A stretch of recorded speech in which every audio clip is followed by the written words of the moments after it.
जमीनी विवाद को लेकर जमकर लाठी डंडे और मारपीट हुई, जिसके कारण आधा दर्जन लोग घायल हो गए। सभी घायलों का इलाज जहानाबाद सदर अस्पताल में कराया गया, जबकि एक महिला को गंभीर रूप से घायल हुई, इसलिए बेहतर इलाज के लिए पीएमसीएच भेजा गया।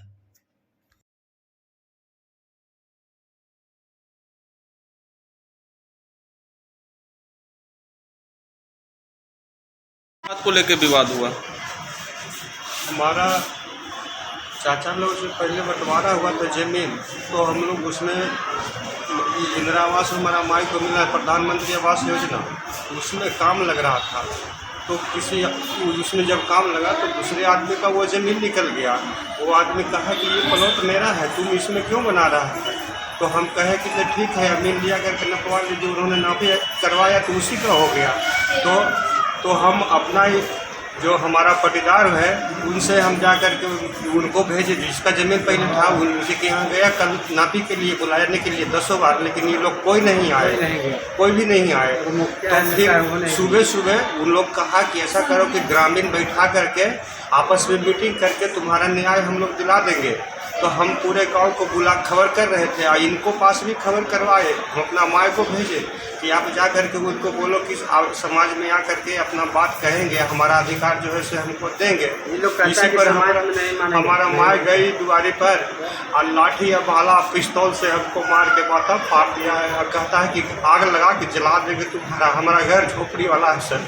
पहले 2 लेडीज के मार रहा है लोग, महिला लोग मार मारा है। ये जमीन विवाद कितने दिनों से चल रहा है? ये जमीन विवाद पिछले 6 महीना से वही नहीं सर, हमारे घर के आगे सरकारी ज़मीन है, उसको ये लोग बरियारी ताकत से दखल करना चाहता है। तो हम विवाद उसको हम रोक रखे हैं, इसीलिए इतना विवाद फैलाए हुए हैं।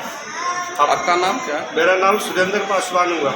ऐसे देश प्रेम अभियान के हम जहानाबाद जिला के भारत सरकार के जल शक्ति मंत्रालय के द्वारा चलाया गया बहुउद्देशीय ग्रामीण जल आपूर्ति योजना के तहत गांव को मिलने वाले लगा शुद्ध पेयजल रजौली प्रखंड के भान खाप जैसे दर्जनों गांव, जहां लोग पीने के पानी के लिए कुआं या फिर गर्मी के दिनों में फुलवड़िया जलाशय के पास चुआ नदी में खुदाई कर पीते थे, आज उनके घर में नल जल पानी पहुंचने लगे।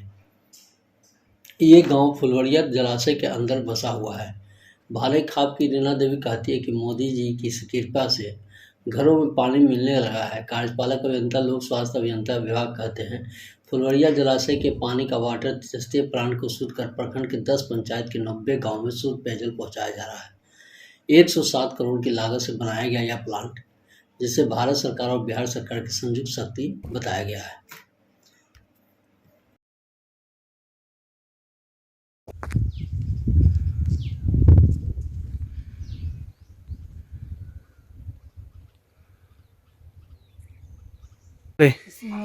सीमा देवी घर कि नल लगलो है? हाँ, नल कैसे पहले कहाँ पियो पानी? कुआं से, अब नल से।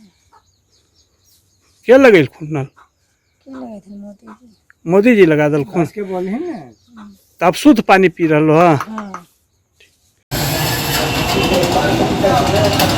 वरिया डैम से हम लोग उसका सरफेस वाटर ले करके और उसका वाटर ट्रीटमेंट प्लान करके जलापूर्ति दे रहे हैं। इसका नाम है मल्टी विलेजेज स्कीम रजौली, बहुग्रामीय जलापूर्ति योजना रजौली। ये इसकी लागत है योजना की 109 करोड़, जिससे हम लोग 10 पंचायतों के रजौली प्रखंड के 10 पंचायतों के 90 गाँवों को जलापूर्ति दे रहे हैं।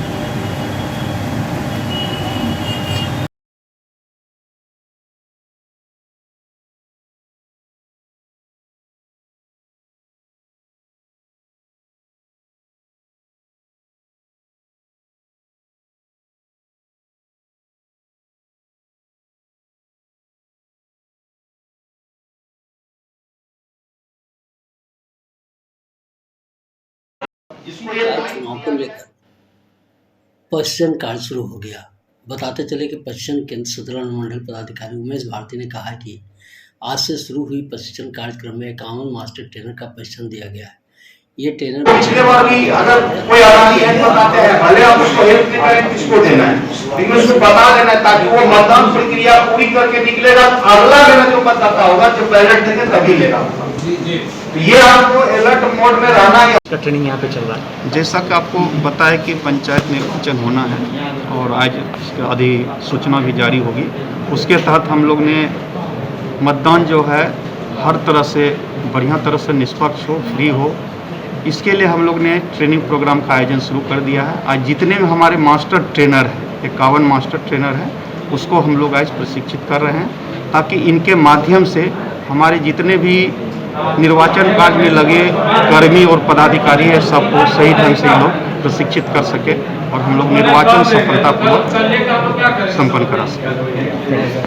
भारत के नवगछिया अनुमंडल अस्पताल में उस समय कोताहल मच गया जब पता चला कि प्रसव कक्ष में एक महिला का एक अद्भुत बच्चे को जन्म दिया है। महिला का नाम सुविधा देवी पति मनोज यादव बताया गया, जो कि नवगछिया के घोवनिया का रहने वाला बताया गया। महिला का मायका खरी के लतीपुर है। मौके पर उपस्थित परिजनों ने बताया कि प्रसव पीड़ा होने के बाद सुभद्रा देवी को नवगछिया अनुमंडल अस्पताल में भर्ती कराया गया, जहां एक अद्भुत संरचना वाले बच्चे ने जन्म दिया, जिसके 2 सर, 4 हाथ और 3 पैर हैं। वहीं जुड़वा बच्चे की नानी बिमला देवी ने बताया कि उनकी पत्नी सुभद्रा के 4 बच्चे पहले से हैं, जिनमें 3 लड़की, 1 लड़का और एक 5वां बच्चा था, जो पूरे 9 माह के बाद जन्म लिया। उन्होंने बताया कि प्रसव पीड़ा होने के बाद उसे नवगछिया अनुमंडल अस्पताल लाया गया, जहां प्रसव होने के बाद पता चला कि बच्चा अलग संरचना वाला है। जुड़वा बच्चे के 2 सिर, 4 हाथ, 3 पैर है। क्या नाम है आपका?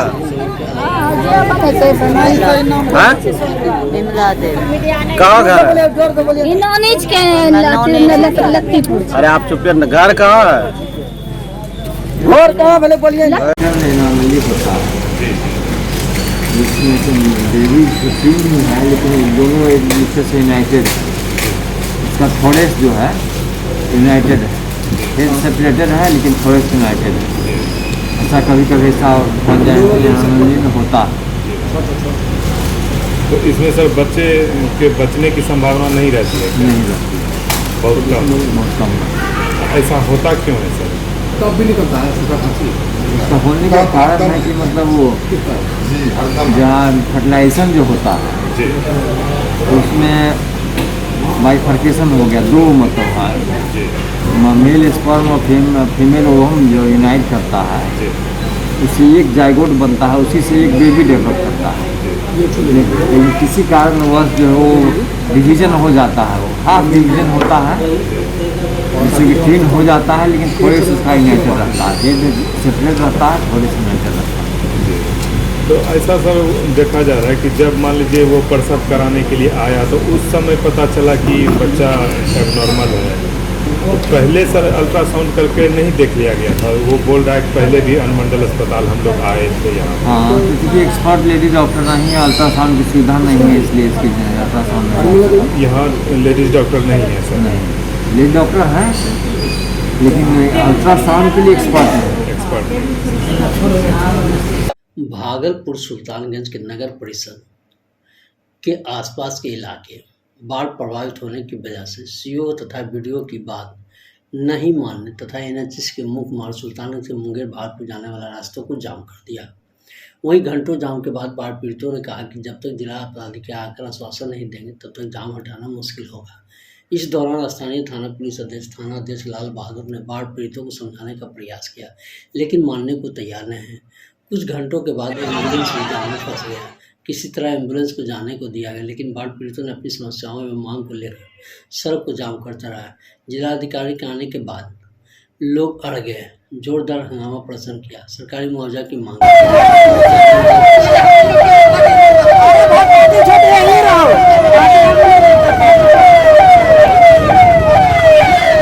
हम लोगों को कोई भी तरह का किसी भी तरह का राहत नहीं है। अभी भी चलकर देखा जाए कितने के घरों में पानी जमा हुआ है, सबका मालजाल भूखे मर रहा है और न कोई राहत मिला है। 2 दिन तक 3 दिन तक चला कैंप खाने पीने का, उसके बाद वो भी बंद हो गया है। कितनी जन समस्या है। सरकार ने 6000 देने का आश्वासन दिया, लेकिन हम लोगों को वो भी प्राप्ति नहीं है। हम लोग आखिर क्या करें, मरता क्या नहीं करता। आप लोग जो जाम किए हुए हैं किन किन वार्ड के हैं, कहाँ? हम लोग यहाँ से 21 है, 20 है, 19 है, 18 है, 22 है, हाँ 16 का भी है। हाँ, इस सभी यहाँ के जनता सभी को। और जब तक कि कलेक्टर साहब यहाँ पर नहीं आते हैं, यहाँ पर पुलिस पदाधिकारी हो या कोई भी हो, हम लोगों को गोली भी चला देगा तो हम लोग नहीं हटेंगे जब तक कि कलेक्टर साहब नहीं आ जाते हैं। जब अब आश्वासन जो दिया गया कि जिला, हम उनके आश्वासन पर अब कोई विश्वास नहीं करते हैं। कुछ नहीं भेजा है, कुछ नहीं, केवल लिफाफा है। जब तक कलेक्टर साहब नहीं आ जाते हैं हम लोग यहाँ पर मरने मिटने के लिए तैयार हैं। हाँ, मेरा नाम अरविंद झा हुआ, 20 नंबर वार्ड शाहबाद। सुंदरवती महिला महाविद्यालय के प्रसाद में NSS की छात्राओं द्वारा जागरूकता अभियान के तहत एक कार्यक्रम किया गया, जिसमें कई मुद्दों पर जागरूकता अभियान चलाया गया। इस जागरूकता अभियान के तहत संगीत एवं वाद विवाद कार्यक्रम को भी रखा गया। तीसरी लहर से बच सके बताया गया कि 2 गज की दूरी, मास्क की जरूरी, एक साथ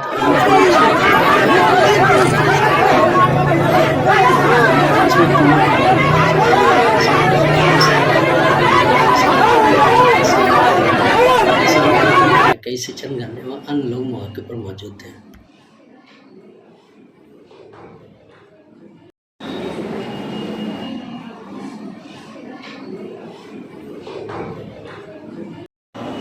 सरकार द्वारा घोषित स्नातकोत्तर शिक्षण केंद्र, ये मैंने नोटिस चार्ट दिया है 2013 में आपका कॉलेज। सुंदरवती महिला महाविद्यालय की प्रोग्राम ऑफिसर हूँ और आज हमने एक जागरूकता कार्यक्रम रखा है और इसमें हम अपनी छात्राओं को यह बताना चाहते हैं कि किस प्रकार ब्लड डोनेशन के फ़ायदे भी हैं और कैसे ब्लड डोनेट करने से आप और स्वस्थ रह सकते हैं। और हमारा दूसरा मुद्दा जो है वह यह है कि हम एड्स से कैसे अवेयर रह सकते हैं।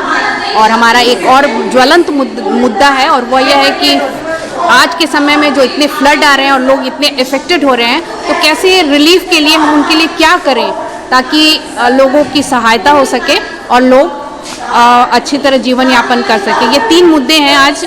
और चौथी बात भी हमें यहाँ रखनी है कि कोविड-19 के प्रोटोकॉल को हमें भूलना नहीं है और इसे पालन करते रहना है ताकि फिर से हमारे देश में तीसरी लहर ना आ सके। ये 3-4 मुद्दों को लेकर आज हमारी छात्राएं यहाँ पर अपने विचार को व्यक्त कर रही हैं। मैम, कोविड-19 तीसरी लहर के बारे में किस तरह की जागरूकता आपको है? हम सबको यह बताना चाहते हैं कि अभी भी आप सोशल डिस्टेंसिंग को कायम रखें और मास्क को बिल्कुल ना उतारें, सैनिटाइज़र यूज़ करें और बिल्कुल ही ना भूलें। ठीक है कि अभी मामले बहुत कम हो गए हैं, लेकिन इसका अर्थ ये नहीं है कि तीसरी लहर नहीं आ सकती है, ऐसा हो भी सकता है। इसलिए हम सचेत रहें, ये हम बताना चाहेंगे अपने स्टूडेंट्स को, सारे लोगों को, सारी सोसाइटी को। लोगों में अवेयरनेस की कमी देखी जाए, इसके लिए आप क्या करें? मास्क जरूर लगाना चाहिए और सोशल डिस्टेंसिंग रखनी चाहिए और सैनिटाइज़र का यूज़ ज़रूर करना चाहिए। ये 3 बातें तो प्रमुख हैं तीसरी लहर को रोकने के लिए। मैं doctor Anuradha Prasad, programme officer NSS, इसके अलावा head of department political science, Sundarwati Mahila Mahavidyalaya से हूँ। जिले में लगातार बेखौफ बदमाशों ने एक बार फिर पुलिस को चुनौती दिया है और सरेआम डकैती की बड़ी घटना को अंजाम दे दिया, जिसकी पूरी तस्वीर आसपास के लगे CCTV कैमरे में कैद हो गई। ताज़ा मामला तिलका मांझी थाना क्षेत्र के अशोका ग्राउंड स्थित की है, जहां उमा सदर कंपाउंड को बताया जा रहा है कि जब हथियारबंद 5 बदमाशों ने मंगलवार की शाम विनी टेक्सटाइल के मालिक शंभू के टिबड़ेवाल के घर धावा बोला और उनकी पत्नी रेणु देवी को बंधक बनाकर आधे घंटे तक लूटपाट की वारदात को अंजाम दिया। इस दौरान बदमाशों ने रेणु के हाथ पैर भी बांधकर मुंह पर टेप लगा दिया ताकि महिला शोरगुल न मचा सके। लाखों रुपए की जेवरात लूटपाट चंपत हो गए। मामले में पीड़िता ने बताया कि उस वक्त बदमाश घर में घुसे, उस वक्त वह उसकी नौकरानी लक्ष्मी घर में अकेली थी। 5 बदमाश हथियार से लैंस थे और घर में प्रवेश करते ही सोना चांदी की मांग करने लगे। विरोध करने पर बदमाशों ने उनके साथ मारपीट भी की। एक के बाद कई कमरों को खंगाला भी, लाखों के जेवरात पर हाथ साफ कर गए। घटना की सूचना मिलते ही SP सिटी स्वर्ण प्रभात के SP पूरन झा और तिलका मांझी थाना पुलिस अध्यक्ष मौके पर पहुंचकर घटना को बारीकी से देखने को लगाए। फिलहाल मामले को दर्ज कर मामले की तलाश की जा रही है। पैदल आया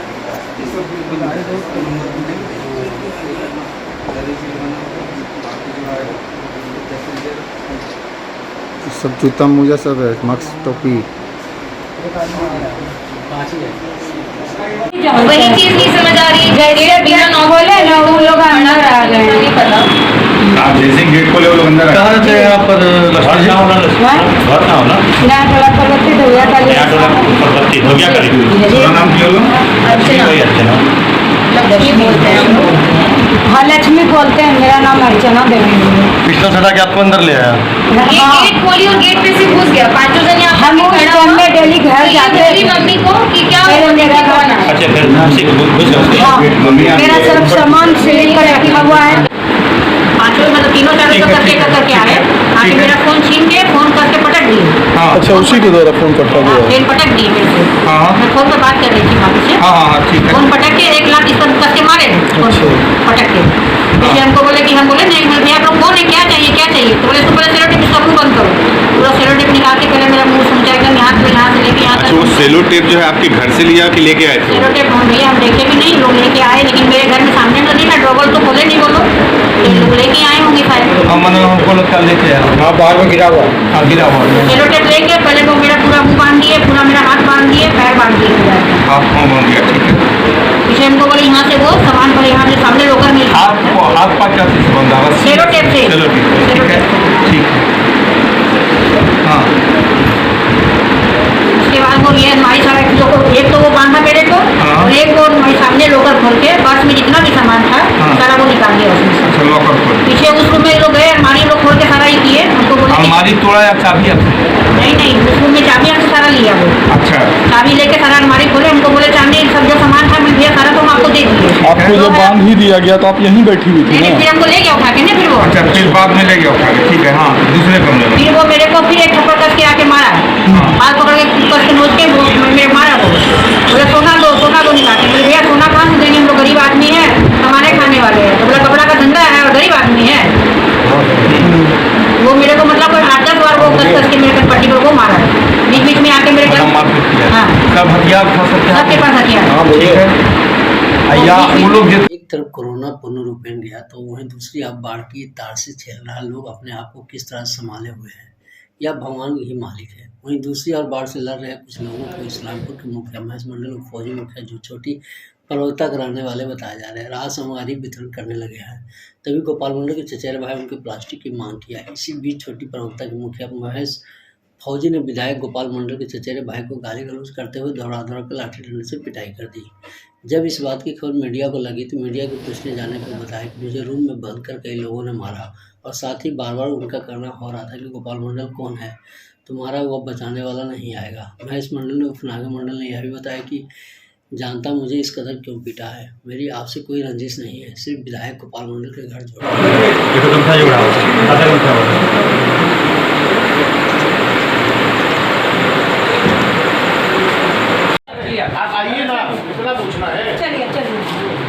कैसे ये घटना हुआ सर, इसे बता जानकारी दे देते। घटना घटी यही कि वो लड़का है ना, वो लड़का जो है ये सब मत, वो लड़का जो है वो बोला कि हमरा खोले फिल्म थे नहीं छो कच्चा सो खाना समझे थे नहीं छो और तो खाली पिछला वाला जोर नहीं डूब रहा है यही बोल रहे। अच्छा आपकी माँ धोती ना तब तोरा हरा उसके बेटवा को बोला तो उसके बाप को फ़ोन किया, इससे मारपीट कर दिया, ये भी लपर थपर दिया, बाप को फ़ोन किया, आ गया यहाँ पर सब बाप से झुका के उसको उंडी लगा के रपेट के मेरे दरवाजे पर मारा। कौन मारा ये? मारा फौजी मुखिया उनका परिवार नहीं बोला कौन मारा, हमसे क्या पूछ रहे। वही फौजिया महेश मंडल के भाई बेटा, सब भाई सबका बेटा। इसे वो कैसा आदमी, मनमरू है क्या है? मनमरू है, फौजी है, बंदूक दोनाली लाइसेंस इसके मुंह में कोच दिया, मार दी, बोला गोपाल मंडल कहाँ। उसे आपको अरे क्यों?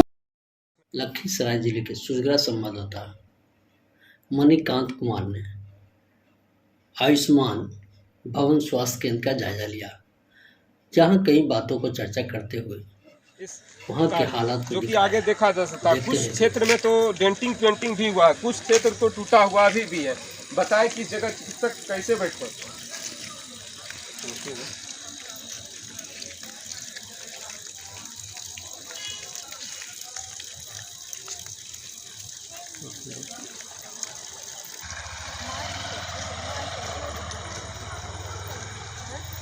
कि स्वास्थ्य उप केंद्र का यही बदहाल स्थिति है। आगे तो डेंटिंग पेंटिंग गेट लगा है, लेकिन यहाँ क्या यहाँ तो पूरा टूटा फूटा है, यहाँ ना तो आगे खिड़कियाँ है, ना तो यहाँ किवाड़ है।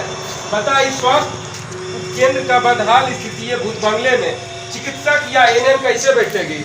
यहाँ ना तो गेट है, ना तो खिड़कियाँ है, पूरा एकदम गंदगी ही गंदगी है। एवं आवारा पशुओं का एक रहने का जगह बना हुआ वैसा गंदगी है। इसमें सांप और बिच्छुओं के सिवा और तो कुछ नहीं रह सकता। बताए कि ये कैसे चलेगा यहाँ हॉस्पिटल? कुल मिलाकर बताया जाए तो ये बदहाल स्थिति है कि चिकित्सक तो आएंगे, लेकिन कुछ दिनों के लिए, चंद दिन वो आएंगे, अपना ड्यूटी फरमाएंगे, उसके बाद बताएंगे कि हमने तो ड्यूटी कर ली। ग्रामीणों से जानकारी लिया तो जानकारी में बताया गया कि खाओ पकाओ आंदोलन किया गया है। सिर्फ कुछ रुपये, चंद रुपये तो खर्च हुए हैं, बाद बाकी बिचौलियों के पास चला गया पैसा और कार्य सही से नहीं हो पाया है। सिर्फ कुछ डेंटिंग पेंटिंग कर दिया गया है और पैसा का फंडिंग हो चुका है, और ना तो कहीं नेम प्लेट लगा है कि कितने रुपये का ये ठिका हुआ है, ये भी कहीं भी नहीं बताया जा रहा। ना तो चिकित्सक पदाधिकारी डॉक्टर धीरेन्द्र कुमार से मैंने जब टेलीफोन से जानकारी लिया तो उन्होंने बताया कि मुझे मालूम नहीं है कि कितने का ये फंडिंग है, कितने का रकम से ये निर्माण हो रहा है या डेंटिंग पेंटिंग हो रहा है।